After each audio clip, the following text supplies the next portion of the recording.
ஐபிஎல்லை பொறுத்த வரைக்கும் ஒரு ஆபத்தான அணியாக பார்க்கக்கூடிய சன்ரைசர்ஸ் ஹைதராபாத்தை பொறுத்த வரைக்கும் இப்போதைக்கு ஒரு மிகப்பெரிய அந்த அணிக்கு ஒரு டிராபேக் கிடைச்சிருக்கு. அது என்னன்னு பார்த்தீங்கன்னாக்கா, அந்த அணியோடைய கேப்டனாக இருக்கக்கூடிய கேன் வில்லியம்சனுக்கு அவர்களுடைய இன்டர்நேஷனல் அணியில் விளையாடும் போது தோள்பட்டியில் காயம் ஏற்பட்டிருக்கு. இதனால அவரால் விளையாட முடியுமான்னு சொல்லிட்டு மிகப்பெரிய ஒரு கேள்வி வந்திருக்கு.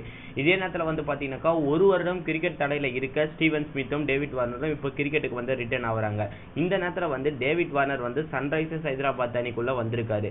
அவரோட பேட்டிங் பாத்தீங்கன்னா இப்ப பயிற்சி போட்டிகள் நடந்துட்டு வருது. அதுல மிக சிறப்பான ஒரு ஆட்டத்தை வெளிப்படுத்திட்டு வராரு. இதன் மூலமாக அந்த அணிக்கு மேலுமே ஒரு பூஸ்ட் அப் கொடுத்திருக்குன்னு கூட இதை சொல்ல முடியும். கண்டிப்பா இதன் மூலமாக சன்ரைசர்ஸ் ஹைதராபாத் எழுச்சி பெறும்ன்ற மாதிரி தான் பார்க்கப்படுது. அதே நேரத்தில் டேவிட் வார்னர்னால கேப்டன்ஷிப் பண்ண முடியாத ஒரு சூழ்நிலை இப்போதைக்கு இருக்கு. அதுக்காக இப்போதைக்கு கேப்டன்ஷிப்பை யார் பண்ண போறாங்கன்னு சொல்லிட்டு ஒரு கேள்வியும் அது கூடவே வந்திருக்கு. இந்த நேரத்தில் அந்த அணி என்ன அப்டேட் கொடுத்திருக்காங்கன்னாக்கா, இப்போதைக்கு டேவிட் வார்னரோட ஆட்டம் மிக சிறப்பா இருக்கு பயிற்சி போட்டியிலன்ற மாதிரி கொடுத்திருக்காங்க. அது மட்டும் இல்லாமல் கேப்டனை இன்னும் நாங்க பரிசீலனையில வச்சிட்டு இருக்கோம். அதுல ஒருவேளை கேன் வில்லியம்சன் முழுமையா குணம் ஆகலனாக்கா கண்டிப்பா புவனேஸ்வர் குமாருக்கு வாய்ப்பு கொடுக்குற மாதிரி பார்த்துட்டு வர மாதிரி அவங்க அப்டேட் கொடுத்திருக்காங்க. உங்களை பொறுத்த வரைக்கும் சன்ரைசர்ஸ் ஹைதராபாத்ல டேவிட் வார்னர் கம்பேக் எவ்வளவு பெரிய பூஸ்டப்பை கொடுத்திருக்கும். அதே நேரத்தில் கேன் வில்லியம்சன் இன்னும் ரிட்டர்ன் ஆகாத இருக்காரு.